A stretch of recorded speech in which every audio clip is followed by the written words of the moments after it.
दोस्तों, आप सबका स्वागत है अपनी मैथ्स की क्लास में। तो भाई हम चैप्टर तो कर रहे थे टाइम एंड वर्क। हमारी 2 क्लास हो चुकी हैं, उसके अंदर हमने कंसेप्ट भी पढ़ लिया और एक उस वैरायटी क्वेश्चन कर लिया कि अगर कोई बंदा आगे से काम छोड़ के जाता है तो कितने दिन में काम पूरा होगा। पर आज की क्लास होगी बहुत इंपॉर्टेंट, क्योंकि इस टाइप के क्वेश्चन ही ज़्यादातर पेपर में आते हैं। आज की क्लास में क्या क्वेश्चन होगा कि बंदा काम पीछे से छोड़ के जाता है, तो ये बताओ काम कितने दिन में पूरा होगा। तो ये क्वेश्चन है, स्टार्ट करते हैं भाई हम। पहला क्वेश्चन है,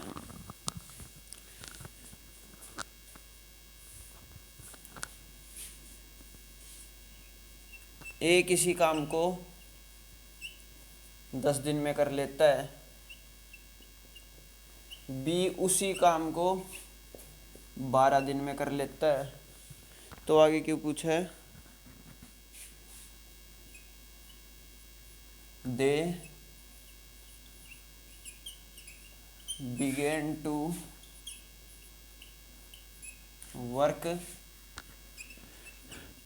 together but a left the work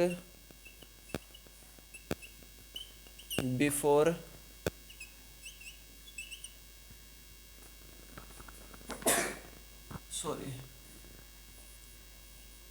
before 1 day of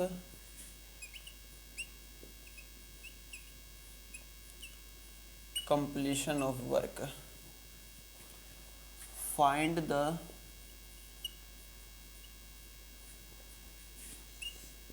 time taken to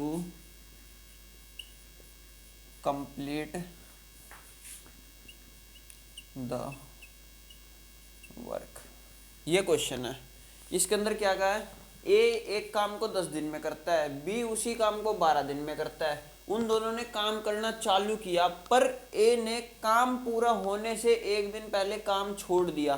तो ये बताओ टोटल टाइम कितना लगा काम को करने के लिए। तो सबसे पहले इसके अंदर हमें क्या करना होता है, इन दोनों का एलसीएम ले लो। कितना आ जाएगा? 60। ए बी 10 से डिवाइड करेंगे, इसको 6 आ जाएगी एफिशिएंसी। बी को करेंगे 5, ये आ गया। तो हमें क्या कहा गया है कि ए ने अब काम पूरा होने से एक दिन पहले काम छोड़ दिया। तो भाई ये कैसे होगा, ये देखो आप। जब भी अगर बंदे ने एक दिन पहले काम छोड़ दिया तो हम है ना काम को उतने ही दिन का एक्सटेंड कर देंगे, क्योंकि अब ए ने काम छोड़ दिया तो बी को तो काम करना पड़ेगा ना, तभी तो पूरा काम होगा। तो इसलिए है ना हम काम को बढ़ा देंगे वो, ताकि वो काम उतना ही हो जाए जितना करना होता है। अब इस प्रकार से देखो, जैसे कि इसके अंदर 10 दिन लेते हैं, ये 12 दिन, तो एक दिन पहले काम छोड़ दिया ये ने काम पूरा होने से। अब इतना ही काम है ना हम टोटल वर्क में इंक्रीज कर देंगे। उससे क्या होगा, हमारा टोटल वर्क आ जाएगा, टोटल टाइम पता चल जाएगा हमें कितना दिन टाइम लगा। अब ये तो है नहीं कि हमें ये दे नहीं रखा कि कितने दिन काम किया उसने, कि कितने टाइम किया, कि ये तो दे नहीं रखा। हमें डायरेक्ट कह रखा है कि उसने काम पूरा होने से एक दिन पहले छोड़ दिया। जब भी ऐसा केस आए ना, हमेशा काम को ऐड कर दो। जितना ए एक दिन में काम करेगा ना, उतना ही हम अब टोटल वर्क में ऐड कर देंगे। कैसे? ए की एफिशिएंसी कितनी है? 6। तो ये एक दिन में कितना काम करेगा? 6 यूनिट का। ठीक है, तो अब 6 यूनिट का काम करेगा ना, तो अब ये तो बी को करना पड़ेगा, क्योंकि ये तो छोड़ के चला जाए। तो इसके करने के लिए हम क्या काम करेंगे? टोटल वर्क में ऐड कर देंगे। तो अब हमारा टोटल वर्क कितना हो जाएगा?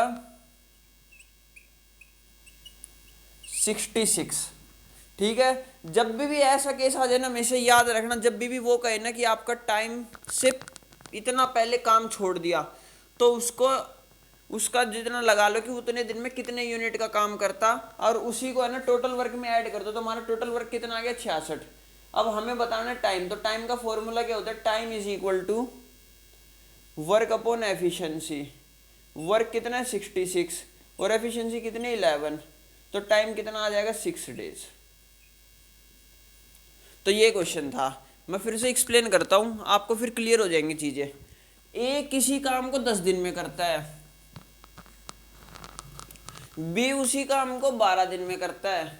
इन दोनों की वो ले लेंगे हम एलसीएम ले लिया, क्या आया 60 है। अब ए 10 दिन में काम करता तो एफिशिएंसी कितनी आ जाएगी, ए की 6, और बी उसी काम को 12 दिन में करता है, एफिशिएंसी कितनी आई 5 है।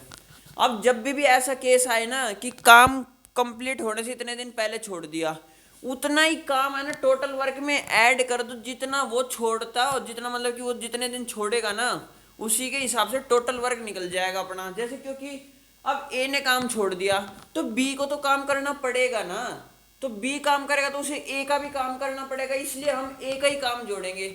अगर यहाँ बी काम छोड़ता तो हम बी का काम ऐड करते ए, क्योंकि वो ए को करना पड़ता। ये है भाई कंसेप्ट। अब एक दिन में वो कितना करेगा, 6 यूनिट का काम। अब इन दोनों 6 यूनिट का काम हमें एक्सटेंड करना पड़ेगा, क्योंकि ये काम अब बी को करना पड़ेगा, ये तो गया काम छोड़ के। तो हम 60 में ऐड कर देंगे 6 को, तो क्या आ जाएगा 66। Time is equal to work upon efficiency, 66 upon 11 करेंगे तो कितना आ जाएगा 6 डेज। तो ये था हमारा पहला क्वेश्चन। आप इसको नोट डाउन करो जब तक मैं देखता हूँ वीडियो रिकॉर्ड हो रही है नहीं हो रही।